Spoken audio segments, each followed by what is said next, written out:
Belesa Shopping Arcade menampilkan host Anda, Daniel Hendrata dan Debbie Katarina. Shalom pemirsa sekalian, jumpa lagi bersama dengan kami dalam suatu acara yang luar biasa yaitu Good News Program bersama dengan saya Daniel Hendrata dan tentunya bersama dengan istri saya pula Debbie Katarina. Senang sekali bisa menjumpai pemirsa sekalian baik yang ada di rumah maupun yang ada di Belesa Shopping Arcade ini. Ya pemirsa sekalian, jangan lupa bahwa Good News Program selalu dapat juga Anda saksikan melalui website kami yang ada di www.anugrah.net. Di mana Deb? Di www.anugrah.net. Dan Ya. kapanpun acara ini berlangsung, pemirsa dapat menghubungi kami di nomor-nomor telepon yang tertera di layar kaca pemirsa sekalian. Karena tim konseling dan doa kami siap membantu Anda. Hari ini Ya. topik kita apa, Daniel? Topik kita adalah ada waktunya Tuhan. Pemirsa sekalian, dalam kehidupan kita tahu bahwa seringkali kita tidak dapat memahami sebenarnya kehendak Tuhan itu apa. Sebenarnya apakah panggilan hidupku. Nah, dalam episode kali ini kita akan menampilkan dua orang narasumber yang luar biasa. Siapa mereka, Deb? Ya, sepasang suami istri yaitu Pak Victor Abraham beserta dengan istrinya Ibu Sylvia Kue ya, yang pasti akan memberkati kita semuanya. Ya. Nah pemirsa, sebelum kita tampilkan narasumber kita hari ini, mari terlebih dahulu kita simak satu tayangan video klip yang berikut ini.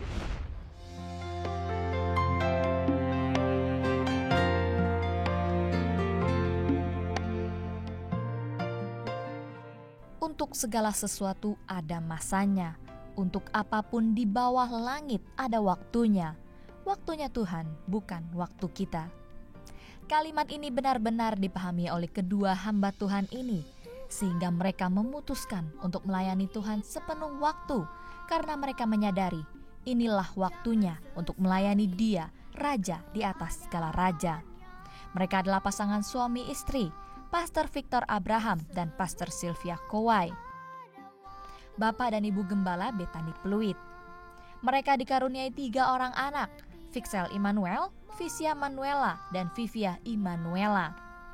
Karena tanggung jawab yang semakin besar dalam kepemimpinan di Gereja Betani Pluit, tahun 2008, Pastor Victor dan Pastor Sylvia memutuskan meninggalkan bisnis yang sudah mereka geluti untuk membangun jemaat di Pluit.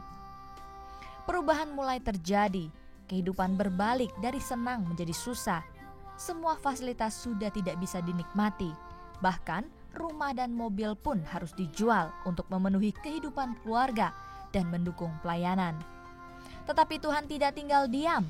Perlahan-lahan kehidupan Pastor Victor dan keluarga dipulihkan. Anak-anaknya pun ikut melayani Tuhan. Kini anak pertama mereka, Fixel, menjadi musik leader sebagai pianis. Dan Visia telah menelurkan sebuah album rohani. Puji nama Tuhan. Ada waktunya Tuhan. Setelah itu masuklah saya dalam satu proses. Dan saya tahu bahwa itu hal yang harus saya lalui. Karena kalau semuanya enak saja, semua orang juga mau ya. Ya.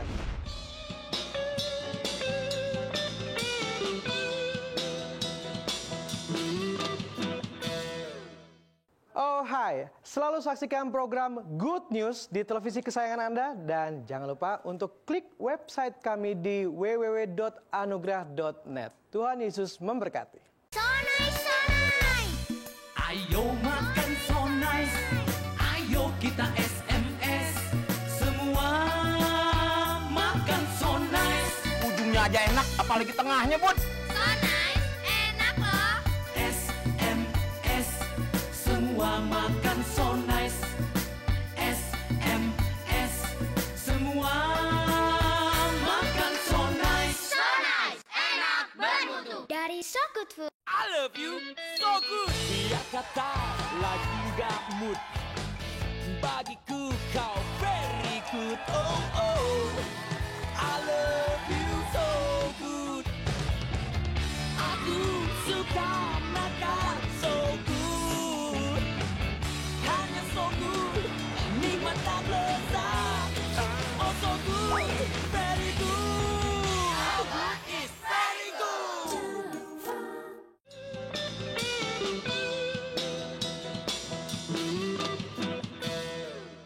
Senang sekali pemirsa sekalian kami dapat berjumpa di rumah Anda dan kami percaya bahwa di dalam Good News Program, dalam Anugerah Ministries akan ada selalu new day, new hope, and new beginning.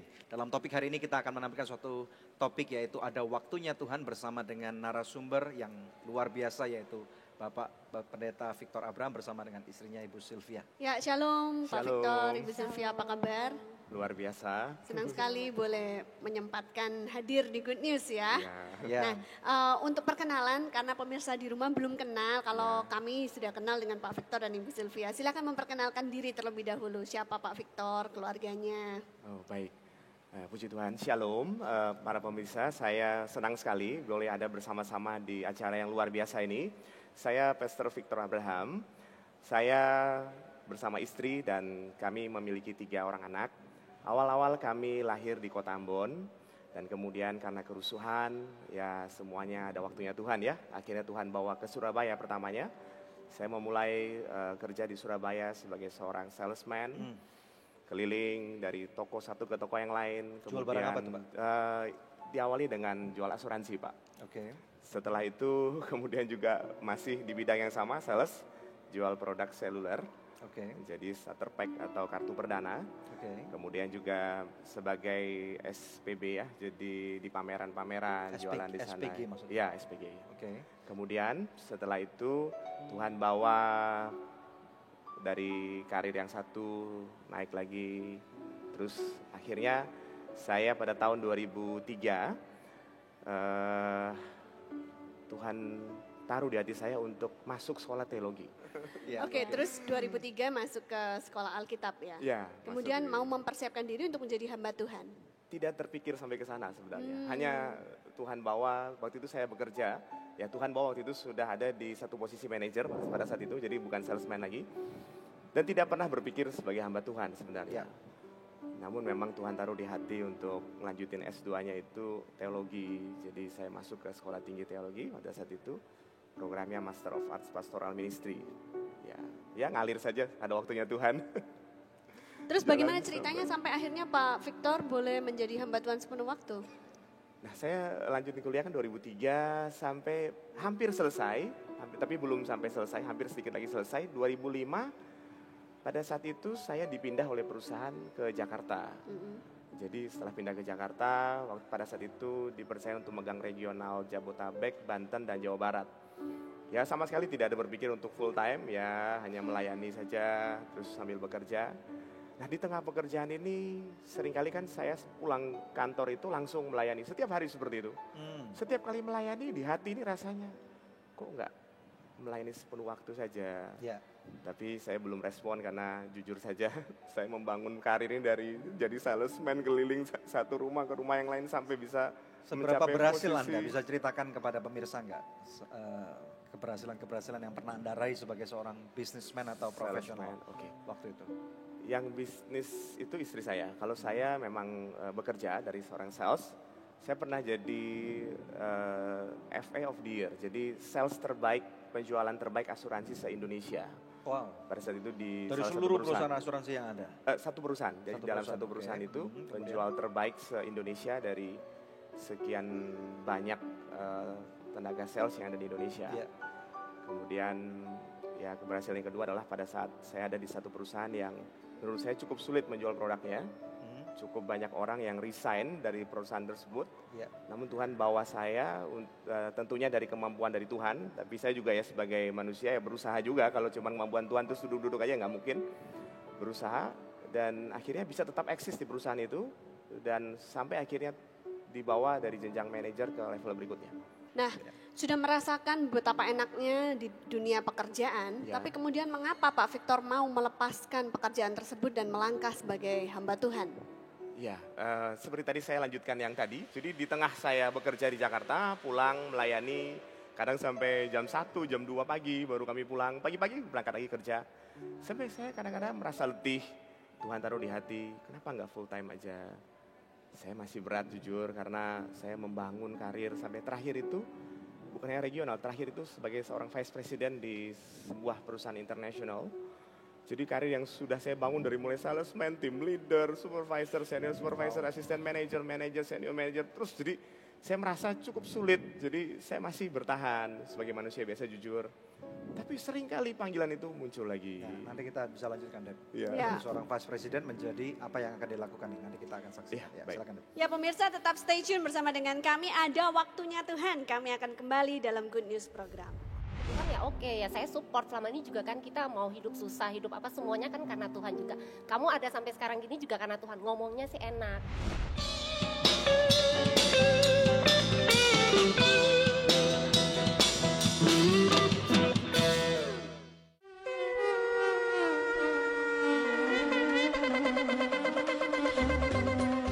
Shalom Bapak Ibu sekalian, saya Pastor Daniel Hendrata bersama dengan istri saya. Saya Pastor Debbie. Kami mengundang dan mengajak Anda untuk bergabung bersama dengan kami untuk ikut dalam suatu perjalanan rohani yang luar biasa ke tanah perjanjian Israel, tanah yang melimpah dengan susu dan madu sesuai dengan firman Tuhan yang katakan.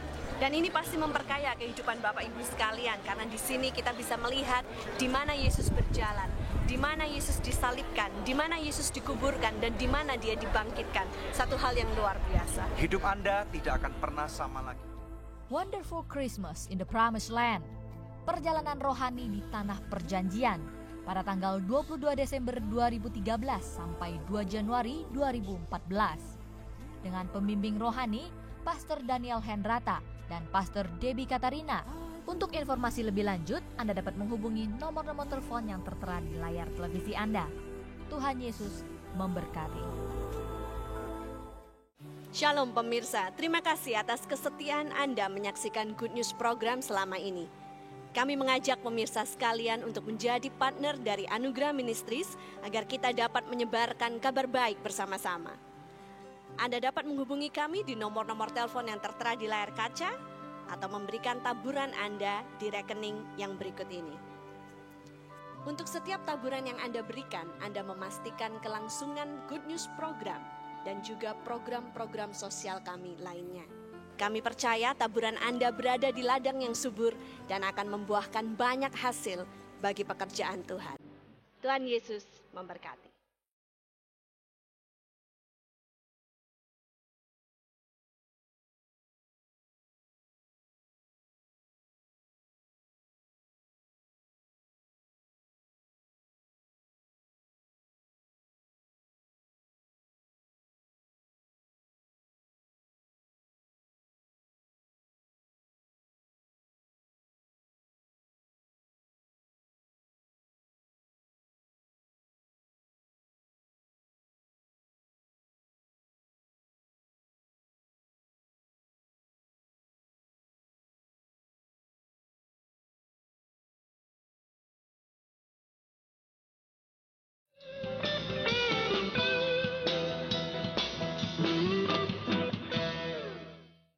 Anda masih menyaksikan Good News program, Ada Waktunya Tuhan.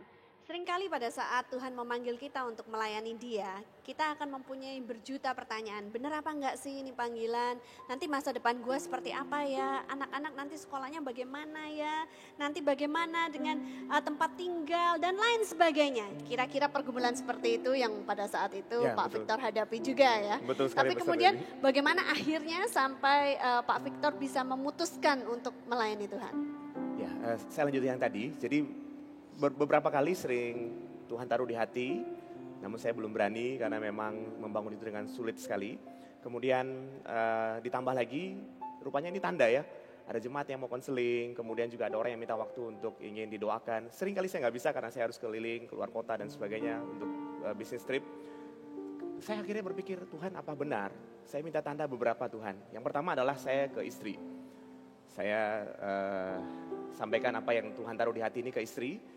Ternyata dia mendukung. Nah, ini satu tanda pertama. Tanda yang kedua saya berpikir ini kayaknya tanda pertama ini apakah sudah tepat Tuhan. Tanda yang kedua saya minta lagi tanda yang kedua. Tanda yang kedua kami berdoa dan minta Tuhan kalau boleh ada tanda dari salah seorang hamba Tuhan yang memang Tuhan kirim untuk memberikan tanda itu. Tiba-tiba ada seorang hamba Tuhan menelpon saya. Dan saya percaya itu pasti dari Tuhan. Dia kemudian bertanya kepada saya bagaimana dengan pekerjaan saya. Saya berkata bahwa saya ada di puncak karir. Kemudian dia bertanya lagi bagaimana dengan pelayanan. Saya bilang saat ini pelayanan sangat sulit membagi waktu antara pekerjaan dan pelayanan. Kemudian hamba ini berkata bahwa Tuhan taruh di hati saya untuk menyampaikan kepada Anda bahwa sudah waktunya Tuhan untuk Anda lepaskan pekerjaan. Dan waktunya Tuhan adalah pas dia di puncak karir. Iya. Umur berapa waktu itu Pak Victor? 29 tahun. Gak salah tuh, 29 tahun puncak karir mau melepaskan diri dari dunia sekuler dan masuk ke... Iya, itulah yang membuat saya juga pada saat itu jujur saja cukup ragu-ragu. Bagaimana dengan Bu Sylvie waktu itu? Maksudnya bagaimana Anda bisa menerima keputusan ini gitu? Pada saat suami saya menyampaikan kepada saya sih, saya langsung ngomong gini, ya nggak apa-apa, mau ikut Tuhan ya oke. Ya saya langsung ngomong aja, santai-santai aja, ikut Tuhan ya oke. Ya saya support, selama ini juga kan kita mau hidup susah, hidup apa semuanya kan karena Tuhan juga. Kamu ada sampai sekarang gini juga karena Tuhan. Ngomongnya sih enak, ngomongnya sih memang enak. Tapi pada saat dia bilang oke, saya akan menghadap atasan pimpinan saya dan saya akan membawa surat pengunduran diri saya. Kemudian setelah saya ngomong malamnya terus saya tidur, tapi saya nggak bisa tidur, berpikir terus, Tuhan benar nggak ya kalau secara saya ngomong memang oke, ikut Tuhan enak, tapi kok apa yang membuat saya menjadi rasa berat ya, kayak ada gimana ya nanti ya, kok nggak ada uang lagi, nanti nggak bisa belanja lagi. Waktu itu keputusan untuk full time itu hanya Pak Victor seorang diri atau langsung berdua masuk gitu? Awalnya saya. Kemudian setelah diskusi berdua memutuskan untuk. Iya. Terus suami ngomong ke saya itu, saya bilang memangnya kamu nggak bisa kamu saja, kan istri bekerja juga nggak apa-apa kan sambil support pelayanan, tapi nggak enaknya berdua. Terus saya bilang, loh kalau enaknya berdua ya oke. Kata suami saya sih, kalau orang nggak benar aja istrinya bisa support, masa kan saya di jalan Tuhan nggak bisa support. Saya bilang oke sih, memang saya support. Pada saat itu 2 hari saya nggak bisa tidur, saya hanya menangis, tapi saya nggak tahu Tuhan saya nangis apa ini. Jadi ibu sekarang jadi kurus gini karena nggak bisa tidur. Emang dulu gemuk. Nah, ini kemudian kesukaran macam apa yang harus dilalui satu demi satu nih, bisa diceritakan? Baik, awal ketika akhirnya kami memutuskan dan lewat berbagai tanda, Tuhan tahu memang awal-awal tuh harus didukung dulu. Jadi awal sekali belum sulit, karena kan masih ada tabungan pertama. Yang kedua, Tuhan kirim banyak orang. Jadi ada saja teman-teman saya, direktur dari beberapa perusahaan kan, dia tahu saya tinggalin pekerjaan, dia dukung. Wah, banyak yang datang mendukung. Wah, saya menjadi kuat, Pak. Tapi itu hanya sesaat. Itu supaya meneguhkan tanda, ya itu supaya meneguhkan tanda. Dan setelah itu masuklah saya dalam satu proses. Dan saya tahu bahwa itu hal yang harus saya lalui, karena kalau semuanya enak saja, semua orang juga mau ya. Bisa minta tanda ketiga yang terakhir. Setelah itu saya memutuskan untuk, ya sudah mantep ini. Ada tawaran-tawaran Pak, setelah tinggal itu ada yang tahu bahwa ada headhunter yang nelfon karena tahu saya sudah keluar, dipikirnya mungkin mau bekerja di tempat lain. Tetap aja saya tidak ambil, kami berdua memutuskan untuk tidak ambil. Kemudian setelah tabungan habis, mobil kantor sudah dibalikin. Pertama jual mobil, mobil yang punya dijual. Sudah jual mobil karena harus mendukung pelayanan. Ya, pelayanan yang waktu itu kami baru rintis. Jual mobil pun ternyata nggak cukup. Ya. Akhirnya rumah yang kami cicil karena nggak bisa nyicil, kami pun harus menjual rumah. Jadi rumah pun kan dulu kerja kan bisa cicil rumah ya. Jual rumah, setelah jual rumah kami harus pindah ke tempat yang sangat kecil. Rumah kami kontrak. Di mana tuh Pak? Di Kelapa Gading tapi yang agak belakang dekat kali Pak. Kemudian dalam kondisi yang sangat sulit, saya ingat persis pada saat itu mobil tidak ada, mendadak. Dulu punya pembantu, punya supir, punya semua, mendadak tidak punya semua karena tidak mampu bayar. Jadi saya bersama istri dan hanya 3 anak dan ada mama bersama-sama dengan saya. Kami harus menjalani kehidupan yang sulit. Anak saya ke sekolah biasanya diantar supir dan sebagainya, atau saya antar harus jalan kaki, kebetulan cari sekolah yang dekat. Bahkan dalam kehidupan sehari-hari pernah kami alami sampai nggak ada makanan Pak. Saya ingat persis pada saat itu habis, nggak ada uang untuk membeli beras. Punya uang. Perasaan ibu gimana? Dari punya segalanya sampai nggak punya apa-apa. Memang daging lemas sih pada saat itu, ya namanya juga manusia. Saya bilang, Tuhan kok begini. Pada saat itu kok benar nggak ya, saya sampai ngomong ini, benar nggak ya kamu dipanggil untuk ikut Tuhan, kok sampai kayak gini. Perasaan kita melayani sambil kerja juga kan oke. Saya ngomong yang manusiawi lah. Terus kata suami, ingat jangan mengeluh ntar kayak bangsa Israel. Ya iya sih, saya bilang iya sih, tapi kok masa bisa sampai nggak ada makanan, anak-anak makan apa dong gitu. Ribut nggak waktu itu? Kami ya memang ada sempat berselisih sedikit-sedikit, tapi suami selalu mengingatkan bahwa kalau kita mau sukses, saya bisa sukses dari dalam pekerjaan aja, saya mulai dari bawah. Saya sel setengah mati, ini dalam pekerjaan Tuhan, di ladang Tuhan lah. Saya bilang, oh iya benar. Momen apa yang paling sukar bagi Anda seorang istri dan seorang wanita pada waktu menghadapi masa seperti itu? Bisa ceritakan nggak? Paling sukar itu ya pada saat yang kondisi gak ada uang sama sekali di dompet saya. Terus mau beli makanan pun ya oke, saya gak usah jalan ke mall untuk belanja, oke. Tapi pada saat mau beli beras itu gak ada uang sama sekali. Terus masa anak-anak, saya gak tega lihat anak-anak tuh mesti makan Indomie. Ya gimana, terus saya ngomong bener gak ya masa kok sampai kayak gini. Ya momen yang kayak begitu yang sampai membuat seumur-umur tuh kok susah banget. Tapi waktu mengalami kesulitan itu apakah sempat terpikir gue balik bisnis aja deh kalau gitu caranya? Iya sempat sih, sempat. Saya bilang ke suami saya bahwa saya kan punya talenta banyak dikasih Tuhan. Boleh saja kan kamu full time, tapi saya kan bisa masak, saya bisa kreasi apa aja, bisa ini. Boleh dong saya balik lagi usaha. Kata suami, ayo kita teguhkan lagi. Nah ada tanda yang ketiga itu. Kita sama-sama berdoa, kita buka firman. Ternyata firman itu berkata bahwa siapa yang sudah siap membajak, menoleh ke belakang tidak layak untuk kerajaan Allah. Dan benar-benar langsung kita langsung tertampar gitu. Langsung ya udah susah ya, udah oke deh percaya. Tapi waktu itu akhirnya bisa makan kan? Apa yang terjadi? Jadi 2 hari kami makan Indomie bersama anak-anak. Hari yang ketiga saya tidak tahu dari mana tiba-tiba anak saya yang nanti rilis album ini, Visya, dia datang dengan sebuah amplop. Saya tidak tahu dari mana tapi ada tulisannya untuk hambanya mengasihi Tuhan. Ketika saya dia nangis, main dia saya di depan rumah.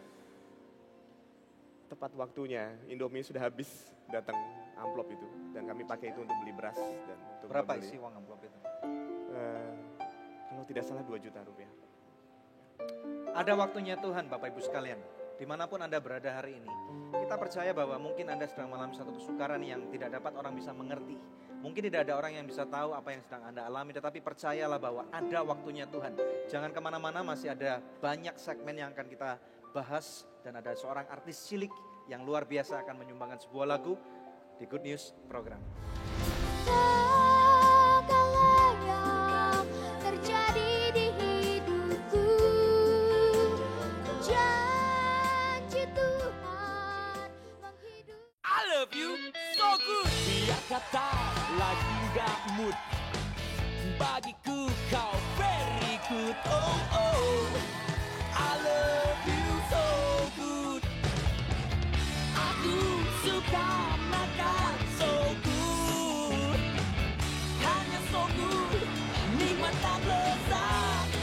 Oh so good, very good. It's very good. So nice, so nice. Ayo makan so nice, ayo kita SMS. Semua makan so nice. Ujungnya aja enak, apalagi tengahnya, Bud. So nice, enak loh. SMS, semua makan so nice. SMS, semua makan so nice. So nice, enak bermutu. Dari So Good Food.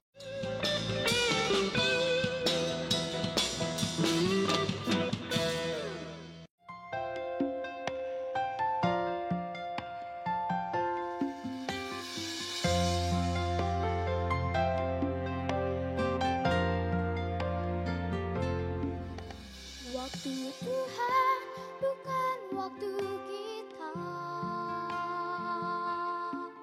Jangan sesali keadaannya. Untuk semua ada waktunya. Tetap setia mengandalkannya. Waktu Tuhan bukan waktu kita. Jangan sesali keadaannya. Untuk semua ada waktunya. Tetap setia mengandalkannya. Segala yang terjadi di hidupku, janji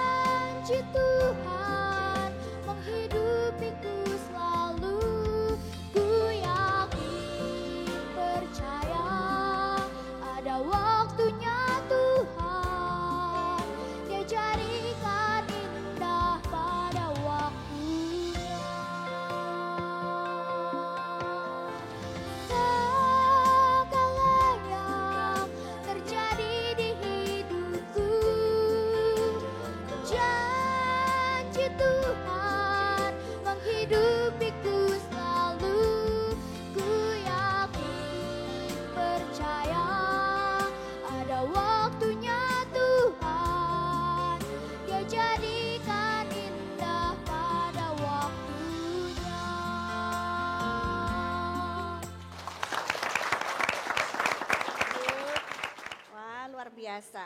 Visia adalah anak dari Pak Victor dan Ibu Sylvia ya. Ini dia mirip siapa ya kira-kira ya? Kayaknya mirip mamanya kali ya, tapi matanya papanya kali ya. Visia umur berapa sekarang? Umur 10. 10 tahun. Dari kecil memang hobi menyanyi? Iya. Oh, ini album pertama ya? Iya. Oke, album pertama Visia judulnya Ada Waktunya Tuhan. Luar biasa ya. Iya, bisa cerita nggak dari judul Ada Waktunya Tuhan ini, maksudnya dari apa yang Visia rasakan tuh bagaimana? Dulu waktu Papa tinggalin pekerjaan, rasanya aneh gitu ya. Kalau udah sampai level yang paling atas gitu, ninggalin pekerjaan, terus sampai susah hampir setengah mati. Setengah hidup atau setengah Nah, yang kamu rasakan apa sebagai seorang anak yang kamu waktu itu umur berapa sih yang kamu paling susah itu? Kalau yang kamu bisa ingat itu? Umur 5. Bisa cerita nggak kepada kami semua bagaimana kondisi kalian pada waktu itu? Waktu itu susah banget. Sempat waktu itu aku pernah hampirin Papa. Aku bilang aku pingin punya kamar bagus kayak sepupu-sepupu aku. Terus Papa bilang, Papa punya asuransi waktu kerja. Jadi kalau Papa udah gak ada, uang asuransi itu bisa aku beli untuk beli rumah, beli mobil. Tapi aku gak mau. Lebih baik ada Papa sama Mama daripada punya rumah mewah. Wow. Waktu itu umur berapa tahun itu? 5. Umur 5 bisa bilang gitu. Nah, waktu itu yang tadi kan Bapak cerita kalau dapat amplop dari tamu tuh, yang om itu siapa tuh yang kasih berkat ke keluarga Visia waktu itu? Aku nggak kenal. Bisa cerita nggak apa yang terjadi pada hari itu? Waktu itu aku lagi main kayak susun boneka atau apa gitu. Tiba-tiba ada orang yang datang. Aku buka pintunya. Orang itu tuh kayak nggak pakai kacamata, pakai baju hitam. Memberi amplop. Terus aku kasih ke Papa. Tapi kamu nggak tahu nama siapa orang itu namanya atau Nggak pernah ketemu sama om itu sebelumnya? Nggak pernah. Sesudahnya juga nggak pernah lagi? Enggak. Malaikat kali. Kalau Visia sebagai seorang anak, apa yang kamu pelajari dari keteguhan hati Papa dan Mama kamu? Harus taat kepada orang tua, baik, harus menjadi anak yang baik, gak boleh durhaka. Setia sama Tuhan. Oke, luar biasa sekali. Ya. Silakan ya. Visia lebih seneng ngelihat Papa melayani Tuhan sama Mama melayani Tuhan, atau lebih seneng dulu waktu mereka masih jadi pengusaha? Lebih senang sekarang. Lebih senang sekarang ya, apalagi sudah bisa punya album. Ini udah setiap hari Papa bisa sama-sama dengan Visia. Kalau dulu papanya dulu pergi Papa, terus. Dia pergi sekolah aja, papanya udah kerja, pulang udah malam juga nggak ketemu. Iya. Selamat ya buat Visia buat albumnya. Ya, cita-citanya Visia apa sebelum masuk ke kuis? Dulu dokter. Sekarang jadi penyanyi. Penyanyi yang sangat terkenal gitu. Artis rohani. Artis rohani, wow. Puji Tuhan. Luar biasa pemirsa ya, Visia sudah memberkati kita semua dan ini saatnya kuis ya. Pertanyaannya adalah usia berapakah Visia sekarang pada saat menerbitkan album Ada Waktunya Tuhan ini? Anda bisa kirimkan jawabannya melalui SMS atau melalui email dengan format seperti ini ya. Kuis, kemudian nama Anda, alamat lengkap, dan jawabannya. Bila Anda mengirimkannya lewat email, sertakan juga nomor HP Anda. Maka kepada 10 orang pemenang terpilih, kami akan mengirimkan masing-masing sebuah CD Ada Waktunya Tuhan, persembahan dari Visia Manuela. Pemirsa tetap stay tune bersama kami karena akan ada lebih banyak good news lagi setelah yang satu ini. Coba konfirmasi dengan pasangan, kalau saya dengan istri saya. Kita doa bersama-sama. Dan setelah konfirmasi jangan diputuskan saat itu.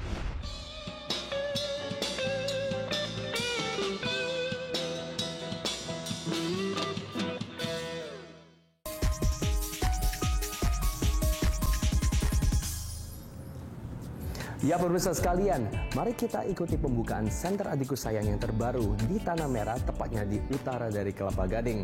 Seperti apa kegiatan di sana? Mari kita ikuti yuk.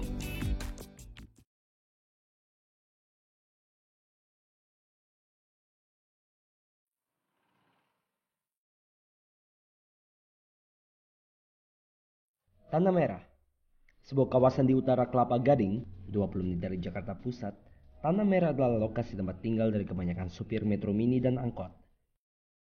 Tanah Merah adalah tempat di mana kami meresmikan Anugerah Learning Center yang ke-8. Sudah ada 7 anak yang pendaftarannya kami terima di minggu-minggu sebelumnya. Dan ketika tim Anugerah memperkenalkan program beasiswa Adikku Sayang kepada orang tua dan anak, mereka sangat terbuka dan menerimanya. Karena hal ini merupakan bagian dari jawaban doa mereka yang ingin menaikkan taraf hidup. Dimulai dari pendidikan anak-anak mereka.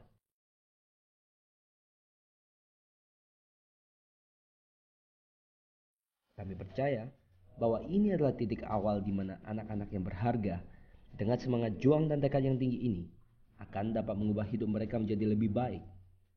Tas baru beserta dengan peralatan sekolah mereka terima untuk memulai tahun ajaran yang baru dengan awal yang baru pula.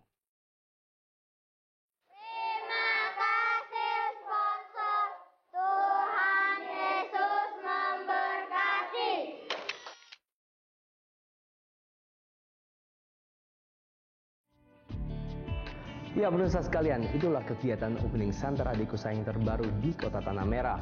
Pemirsa sekalian, kami percaya 6 anak ini mempunyai kesempatan yang sama, yaitu tumbuh menjadi pemenang. Pemirsa, saya Brian Hendrata mau undur diri dan sampai berjumpa di news update yang berikutnya.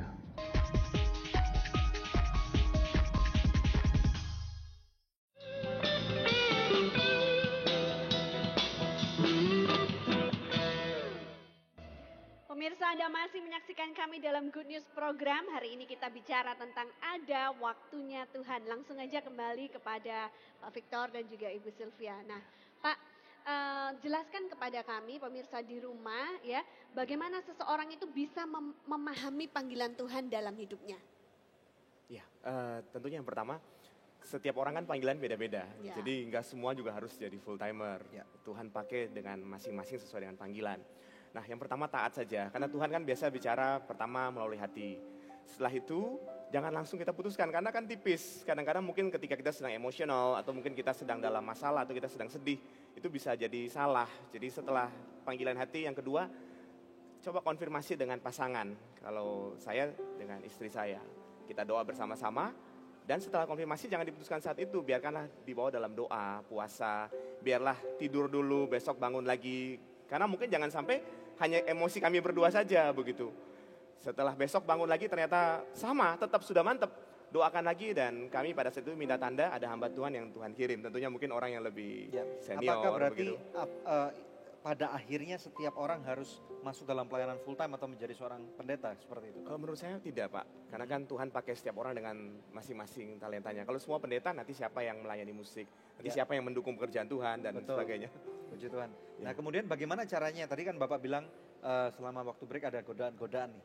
Nah bisa ceritakan sedikit godaan-godaan apa yang Bapak pernah alami selama ini? Ya, jadi godaan itu tentunya datang mudah untuk kita kalau kita sedang dalam keadaan kuat ya. Ini bukan godaan wanita bukan ya? Bukan, Kita make sure dulu. Bukan. Nah, yang paling sulit adalah ketika kita sedang dalam kondisi susah, terpuruk seperti tadi saya cerita, dalam kondisi nggak punya uang, nggak punya mobil, kondisi susah sekali. Memang saya harus jujur bahwa ada saudara-saudara saya juga yang membantu.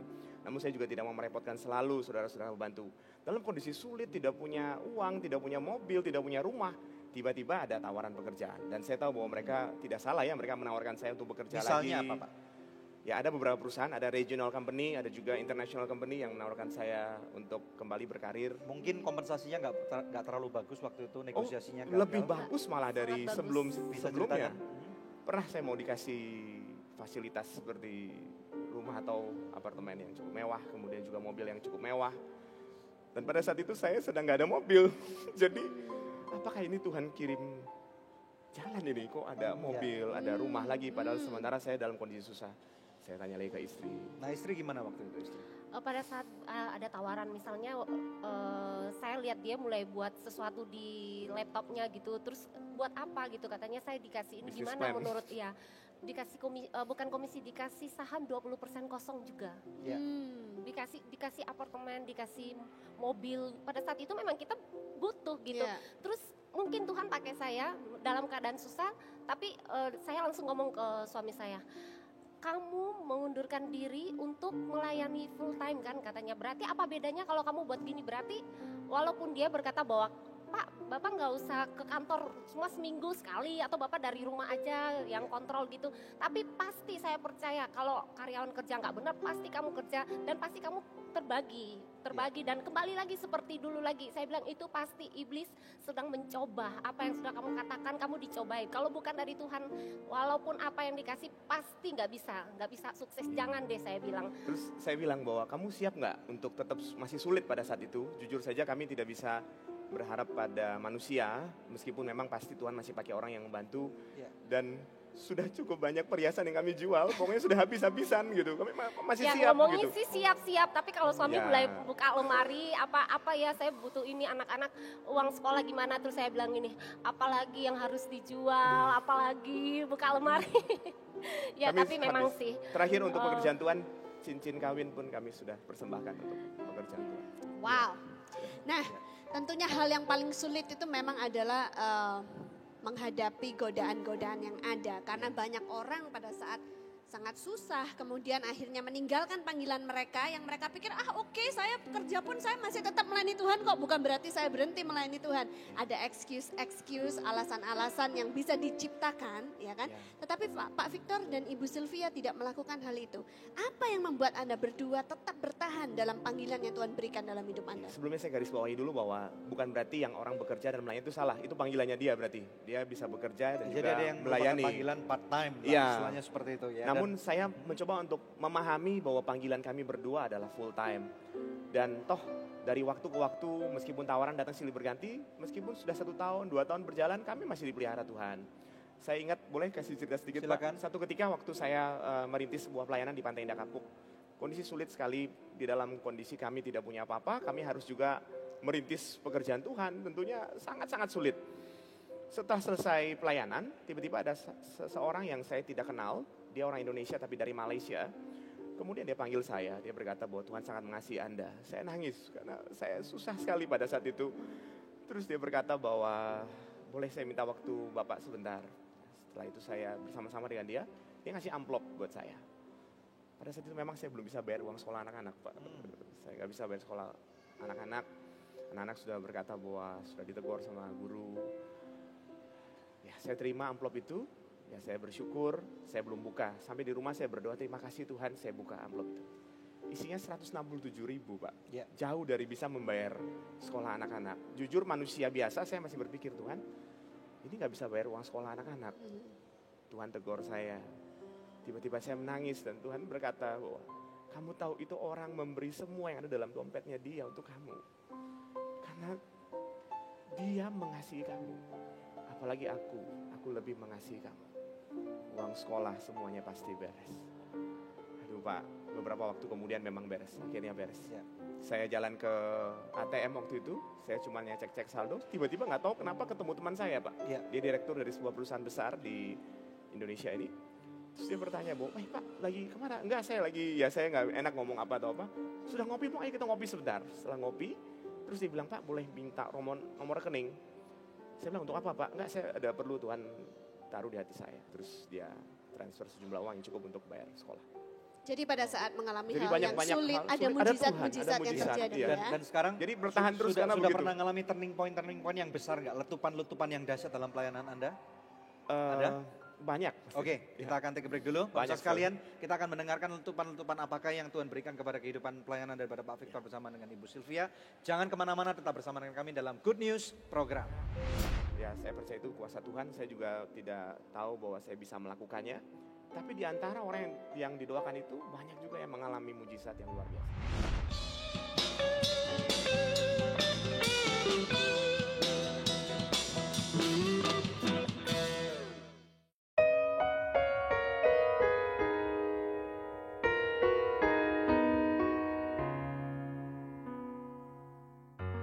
I love you so good. Biar kata lagi gak mood, bagiku kau good. Oh, oh, I love you so good. Aku suka makan so good. Hanya so good, nikmat tak lezat. Oh so good, very good. How good is very good. So nice, so nice. Ayo makan so nice. Ayo kita SMS. Semua makan so nice. Ujungnya aja enak, apalagi tengahnya, Bud. So nice, enak loh. SMS. Semua makan so nice. SMS. Semua makan so nice. So nice, enak, bermutu. Dari So Good Food.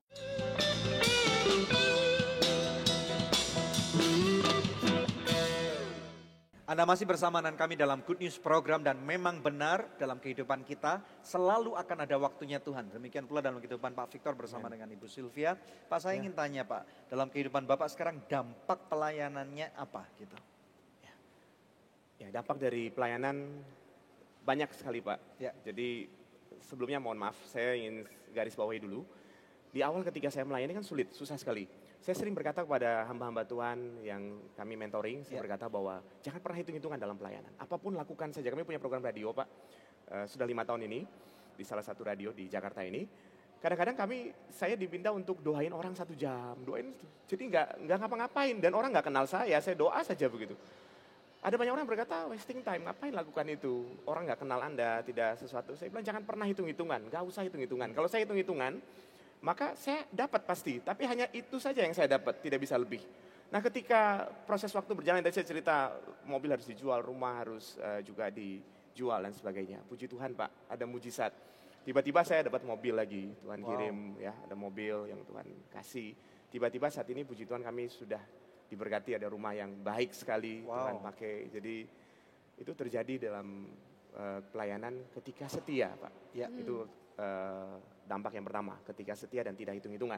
Dampak yang kedua, ketika melayani. Ada dua orang tadi kan mungkin menurut sebagian orang tidak kelihatan. 1 jam doa saja, satu SMS dibaca doa. Dan ini dilakukan secara kontinu. Ternyata tanpa disadari, karena kami melakukannya, ya saya percaya itu kuasa Tuhan, saya juga tidak tahu bahwa saya bisa melakukannya. Tapi di antara orang yang didoakan itu, banyak juga yang mengalami mujizat yang luar biasa. Sembuh dari penyakit-penyakit seperti kanker dan sebagainya. Kemudian juga ada keluarga yang dipulihkan. Jadi ya kita tidak bisa pungkiri dalam rumah tangga ini suami dan istri, apalagi dalam kondisi sulit. Jadi kan sering ada perpecahan, mau cerai dan sebagainya. Ketika mendengar kesaksian kami bahwa kami juga mengalami kesulitan yang luar biasa. Dan kami belajar untuk tetap setia ketika kondisinya susah. Kalau kondisi senang sih gampang ya, kondisi susah ini kan tidak mudah. Akhirnya mereka bisa dipulihkan keluarganya. Ya, seperti itu Pak. Dan Anda juga mengembalakan sebuah gereja saat ini? Iya. Ya, bisa ceritakan tentang pengembalaan Anda sekarang? Ya, kami mengembalakan gereja Betani Indonesia di Pluit. Ya, merintis dari awal, dari nol. Kemudian juga ada pelayanan penginjilan dan sebagainya. Ya, masih terus berjalan Pak, 6 tahun kira-kira. 6 tahun hampir 6 ya. tahun maksudnya sudah. Di tempat kami pure bukan orang yang mengenal Kristen, enggak. Jadi kami dari satu jiwa dibaptis, diarahkan keluarganya, papamnya datang, mamanya, ya itu yang kita layani. Jadi ini adalah buah-buah dari pelayanan yang Pak Victor dan Ibu Sylvia lakukan ya. Nah, kalau sekarang flashback, jadi sudah 5 tahun ya melayani Tuhan sepenuh waktu. 6 tahunan ya. 6 tahunan, oke. Nah kalau flashback melihat ke belakang, apakah ada penyesalan-penyesalan tertentu atau Anda bisa berkata bahwa keputusan yang aku buat itu adalah keputusan yang terbaik? Saya sebelum lanjut mungkin garis bawahi kenapa tadi saya bilang 6 tahun, karena 1 tahun perintisan saya masih bekerja. Jadi 5 tahun saya full timer, artinya melayani Tuhan sepenuh waktu. Namun gereja ini sudah dirintis 6 tahun. Jadi gitu. Nah pada saat pelayanan tadi, kemudian istri mungkin lihat ke belakang. Enggak sih, bagi saya yang belakang tuh yang lalu, masa depan itu yang di depan. Saya percaya kalau di dalam Tuhan pasti lebih dahsyat dari yang dulu. Amin. Nah, message apa yang Pak Victor bisa berikan kepada pemirsa sekalian? Mungkin hari ini mereka yang menonton ada yang menunggu jawaban waktunya Tuhan terjadi. Nah, tentang orang mungkin ada yang sakit, ada yang memerlukan mujizat terjadi, itu bayar uang sekolah anak. atau mungkin pelayanan mereka lagi berhenti, statis gitu. Bisa silakan Pak, sampaikan. Baik, yang pertama Pak, saya sering bertanya apakah orang percaya sama takdir atau nasib. Jadi dia udah susah, terus kemudian wah saya kan udah susah ya ditakdirkan susah. Atau ya karena saya sudah hebat ya saya memang pasti hebat. Saya ingat di dalam Alkitab, mungkin boleh sedikit Pak. Contoh di kitab Yunus, ketika Yunus diutus untuk menyampaikan pesan kepada orang-orang di Niniwe bahwa 40 hari lagi Niniwe akan ditunggang balikan. Allah akan menunggang balikan Niniwe. Dituliskan di dalam Alkitab bahwa orang-orang di Niniwe, para pembesar dan juga orang-orang bahkan ternak dikatakan bahwa mereka berbalik, mereka bertobat, mereka menyesali semua apa yang mereka lakukan. Nyatanya Allah tidak jadi menunggang balikan Niniwe. Berarti saya berkata bahwa kalau engkau sedang susah saat ini, jangan terus berpikir bahwa wah memang nasib saya sudah susah ya susah terus. Tidak, respon menentukan hasil. Nah respon kita bagaimana? Saya pegang satu ayat, whatever you do it wholeheartedly as to the Lord. Apapun juga yang kamu perbuatlah dengan segenap hatimu. Lakukan dengan sungguh-sungguh. Respon kita baik, respon kita benar, hasilnya pasti luar biasa. Amin. Ada beberapa poin sih Pak, boleh disampaikan sekarang atau? Mungkin nanti setelah ini kita akan sampaikan beberapa poin yang luar biasa. Ya pemirsa, sebelum kita nanti lanjut dengan poin-poin berikutnya, ada jawaban doa dari Departemen Konseling dan Doa kami ya. Seorang pemirsa Good News bersaksi kepada kami bahwa setelah 5 bulan dia meminta doa dari tim Good News untuk pekerjaan. Akhirnya dia berkata, puji Tuhan, akhirnya Tuhan jawab doa saya karena saya sekarang sudah bekerja sebagai guru di sekolah negeri. Kiranya Tuhan selalu memberkati Good News dan juga Kak Debbie dan Daniel. Terima kasih, puji Tuhan saudara. Kami percaya bahwa Tuhan masih bekerja sampai dengan hari ini. Ada waktunya Tuhan, mujizat masih ada. Pemirsa, kalau ada di antara pemirsa yang masih memerlukan bantuan konseling ataupun doa, mari hubungi sekarang juga di nomor-nomor telepon yang tertera di layar kaca pemirsa. Karena tim konseling dan doa kami ada untuk membantu Anda. Tetap stay tune bersama dengan kami pemirsa. Kami akan kembali lagi dalam Good News program. Bahwa segala sesuatu pasti akan indah tepat pada waktunya. Percayalah kepada Tuhan. Tuhan yang sama yang kami sembah dan yang saya rasakan saat ini di studio kami.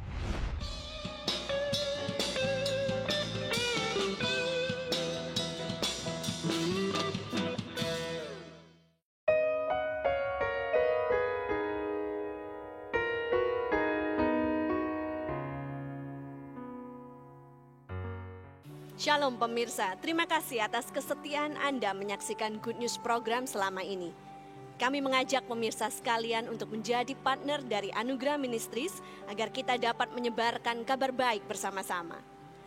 Anda dapat menghubungi kami di nomor-nomor telepon yang tertera di layar kaca atau memberikan taburan Anda di rekening yang berikut ini.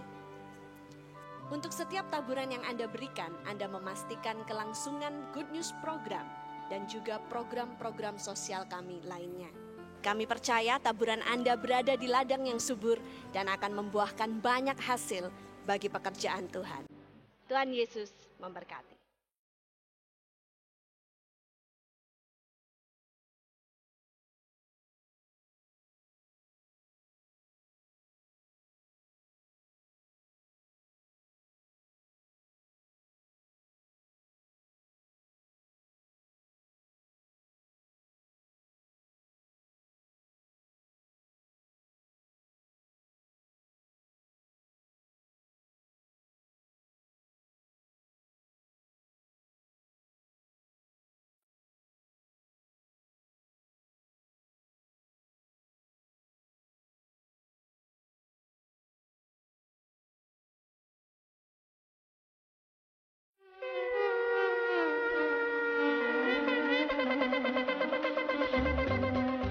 Shalom Bapak Ibu sekalian, saya Pastor Daniel Hendrata bersama dengan istri saya. Saya Pastor Debbie. Kami mengundang dan mengajak Anda untuk bergabung bersama dengan kami untuk ikut dalam suatu perjalanan rohani yang luar biasa ke tanah perjanjian Israel, tanah yang melimpah dengan susu dan madu sesuai dengan firman Tuhan yang katakan.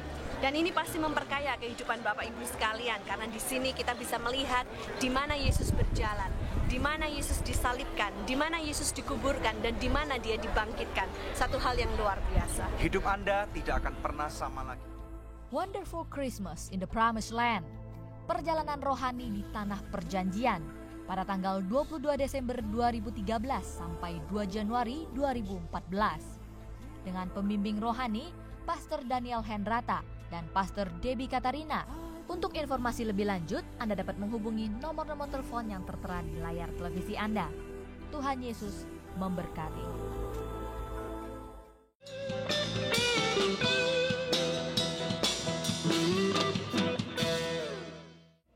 Anda menyaksikan segmen terakhir dari Good News Program, langsung aja kembali kepada Pak Victor. Pak, tadi poin-poinnya mungkin bisa dilanjutkan. Baik, ada waktunya Tuhan. Saudara, kalau engkau sedang bergumul, entah pekerjaan atau keluarga atau apapun, ada waktunya Tuhan. Nah, bagaimana cara menunggu waktunya Tuhan? Ada 3 pesan singkat yang saya alami dan saya berusaha untuk tetap melakukannya. Yang pertama adalah di dalam proses menunggu waktunya Tuhan, mintalah hikmat Tuhan.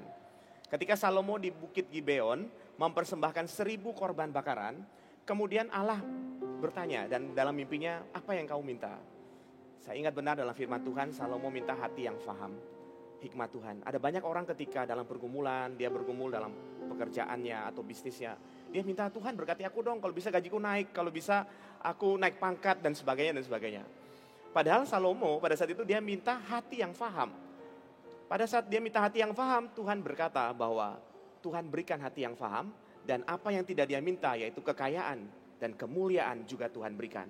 Bukankah ketika kita bergumul untuk pekerjaan kita, kemudian kita minta Tuhan berikan kepada aku hati yang faham, berikan hikmat-Mu. Maka dengan hikmat Tuhan kita akan cakap dalam bekerja, kita akan cakap dalam memutuskan segala sesuatu, kita akan cakap dalam membangun bisnis kita. Secara otomatis gak usah ditanya, kekayaan dan kemuliaan pasti akan mengikuti. Amin. Kira-kira pesan yang pertama itu yang kami lakukan ketika dulu saya bekerja. Dan ketika dalam proses bekerja menuju ke full time, ini adalah pesan yang kedua, minta hasratnya Tuhan. Saya tahu bahwa kita akan sama-sama biasa pergi ke gereja, biasa memuji Tuhan, biasa membaca firman Tuhan.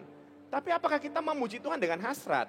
Apakah kita ke gereja dengan hasrat ke gereja ataukah mungkin cuma rutinitas saja? Ini yang mendorong saya waktu saya masuk dari bekerja dan kemudian melayani full time. Hasrat dari Sakeus. Sakeus mendengar tentang Yesus. Kita semua sudah mendengar tentang Yesus. Ketika Yesus lewat di dalam Lukas pasal 19, Sakeus tidak bisa melihat Yesus karena tubuhnya pendek, karena ada banyak orang di sana. Dia tidak stop di sana. Dia tidak terus berhenti. Ada masalah yang dia hadapi pada saat itu, yaitu tubuhnya pendek. Tapi dia tidak stop dengan masalah dia. Dia malah terus berlari dan naik pohon untuk dapat melihat Yesus. Ada hasrat ingin berjumpa. Nah, ini yang membuat kita sanggup untuk tetap bertahan apapun dalam kondisi kita. Ada waktunya Tuhan. Mencapai waktunya Tuhan, timbulkan hasrat itu dalam hati kita. Hasrat untuk selalu mengasihi Tuhan. Seperti orang mau berjumpa dengan fansnya, kan pasti ditunggu, dinanti-nantikan. Seperti Sakeus, apapun masalah tetap miliki hasrat itu. Itu yang membuat kita bisa bertahan. Dan yang terakhir ya Pak, yang ketiga adalah tinggal dalam hadirat Tuhan. Tinggal dalam hadirat Tuhan, ini yang memampukan kami ketika dalam kondisi susah.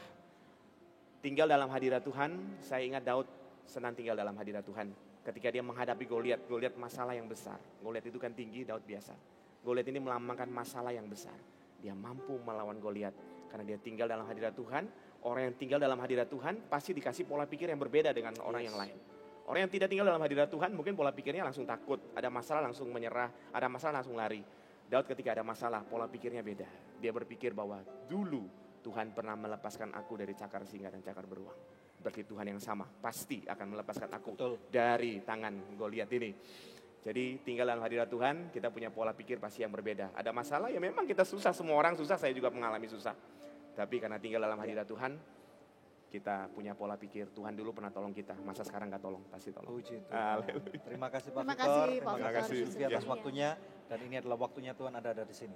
Amin. Pemirsa sekalian, puji Tuhan, akan kita tutup dengan satu pembacaan firman Tuhan yang akan saya ambil daripada kitab Pengkhotbah pasal yang ketiga yang pertama. Satu ayat yang sangat singkat dan sangat luar biasa, yaitu firman Tuhan berkata, untuk segala sesuatu ada masanya, untuk apapun di bawah langit ada waktunya. Dan kalau pemirsa sekalian lihat nanti dari pada ayat yang kedua sampai dengan ayat yang ke-10, itu berbicara tentang segala sesuatu yang saudara dapat alami di dalam kehidupan ini. Pemirsa sekalian, mari kita pahami bahwa selama kita masih hidup dalam dunia ini, tentunya Tuhan punya satu misi untuk setiap daripada saudara yang hidup di dunia ini. Katakan amin kalau engkau percaya.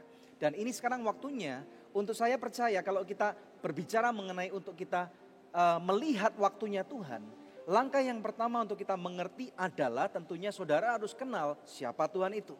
Maka nasihat kami pada hari ini bagi Bapak Ibu sekalian adalah kenali Tuhan, ketahui detak jantungnya Tuhan. Nah, bagaimana caranya supaya kita bisa mengenali Tuhan lebih dalam lagi? Tidak ada cara yang lain kecuali saudara dan saya, kita harus mau spend time, meluangkan lebih banyak waktu untuk bercengkrama dengan Tuhan. Melalui doa saudara, melalui penyembahan saudara, melalui baca firman, melalui pergi ke gereja saudara, melalui melakukan kehendak-kehendak Tuhan. Saudara mungkin bertanya, Pak Daniel, kehendak Tuhan itu apa aja Pak Daniel? Baca firman Tuhan. Kalau saudara merasa membaca firman Tuhan dalam perjanjian lama itu merasa sedikit lebih sukar, maka saya dapat sarankan kepada saudara, mulai saja untuk membaca Alkitab saudara dalam perjanjian baru. Beberapa orang saya berikan nasihat kepada mereka, mulai untuk baca daripada kitab Efesus, mulai daripada pasal yang pertama sampai dengan pasal yang ke-6. Cuma 6 pasal pemirsa sekalian. Ini mungkin cuma saudara memerlukan waktu sekitar katakanlah setengah jam. Saudara bisa cicil ini 1 hari 1 pasal. Nanti kalau sudah selesai, saudara malah bisa pindah ke kitab Roma daripada pasal yang pertama sampai dengan pasal yang terakhir. Kemudian saudara baru secara sistematis membaca daripada kitab Matius, Markus, Lukas, Yohanes dan seterusnya sampai dengan selesai. Dan saya percaya pada waktu saudara melakukan hal ini, maka saudara akan mengenal lebih banyak apa yang menjadi message yang Tuhan mau berikan kepada saudara untuk engkau lakukan. Ada waktunya Tuhan dalam kehidupan ini, dan waktunya Tuhan adalah kairos, adalah sesuatu yang terbaik, sesuatu yang termulia. Saudara, Tuhan tidak punya rencana dalam kehidupannya untuk membuat engkau sakit, untuk membuat engkau miskin. Bahkan dalam firman-Nya Tuhan seringkali berkata, engkau adalah kepala, engkau bukan ekor. Engkau Tuhan janjikan akan selalu naik dan engkau tidak turun. Bahkan Tuhan berkata engkau akan memberikan pinjaman dan engkau tidak meminjam uang. Jadi apapun dalam kehidupan saudara yang terjadi pada saat ini, percayalah bahwa segala sesuatu itu ada waktunya. Dan firman Tuhan berkata dalam kitab Pengkhotbah pasal yang ketiga tadi, ayat yang ke-10, dia berkata, aku telah melihat pekerjaan yang diberikan Allah kepada anak-anak manusia untuk melelahkan dirinya. Ayat 11 berkata, ia membuat segala sesuatu indah pada waktunya. Dengar baik-baik Bapak Ibu sekalian bahwa segala sesuatu pasti akan indah tepat pada waktunya. Percayalah kepada Tuhan. Tuhan yang sama yang kami sembah dan yang saya rasakan saat ini di studio kami, itu sedang ada di rumah saudara. Dia sedang bekerja dengan cara yang luar biasa. Fokuskan perhatian Anda kepada Kristus, karena Kristus sedang bekerja dengan cara yang luar biasa untuk mendatangkan kebaikan dalam kehidupan Anda. Apabila hari ini Anda sakit, percayalah kesembuhan adalah hak milik Anda. Apabila Anda mengalami kebangkrutan, percayalah bahwa berkat keuangan adalah milik Anda. Apabila Anda mengalami keratakan rumah tangga, percayalah bahwa pemulihan rumah tangga itu menjadi hatinya Tuhan bagi kehidupan Anda. Maukah Anda berdoa bersama dengan kami? Karena kami percaya bahwa Tuhan sedang bekerja dengan cara yang luar biasa. Mari kita berdoa. Bapa, dalam nama Tuhan Yesus Kristus kami berdoa saat ini setiap pemirsa yang mengalami pergumulan yang sangat berat. Setiap daripada mereka yang sedang menunggu waktu-Mu Bapa. Tuhan, beri mereka satu keberanian untuk menjadi radikal akan Engkau. Untuk mereka terus percaya bahwa waktu-Mu Tuhan akan selalu indah tepat pada waktunya. Di dalam nama Tuhan Yesus Kristus aku sekarang melepaskan kasih karunia, berkat yang melimpah untuk setiap pemirsa sekalian. Apabila engkau sakit, terima sekarang pemirsa sekalian. Tepat pada waktunya Tuhan, kesembuhan sedang terjadi. Dengan bilur-bilur Kristus aku ucapkan engkau sudah sembuh. Terima pemirsa sekalian. Apabila engkau memerlukan berkat keuangan, terima berkat yang melimpah. Tuhan akan selalu mencukupkan, bahkan akan lebih daripada apapun yang kau butuhkan. Di dalam nama Tuhan Yesus Kristus. Terima kasih atas kasih setiamu Bapa. Terima kasih atas kebaikanmu dalam kehidupan setiap pemirsa sekalian. Dalam nama Yesus kami berdoa dan mengucapkan syukur. Yang percaya bersama dengan kami katakan, amin. Ya pemirsa, kami sudah tiba di penghujung dari Good News program hari ini. Suatu tayangan yang luar biasa, 1 jam sudah kita lalui bersama. Sambil kita akan dihibur kembali oleh Visia yang akan menyumbangkan sebuah lagu, dan kakaknya Fiksal yang akan memainkan grand piano. Izinkan kami pamit undur dari hadapan pemirsa sekalian. Saya Debbie Katarina bersama dengan suami saya Daniel Hendrata, dan terima kasih dan jangan lupa untuk selalu login ke website kami yang ada di www.anugerah.net. Terima kasih atas setiap support dan dukungan Anda dalam Good News program. Tuhan Yesus memberkati.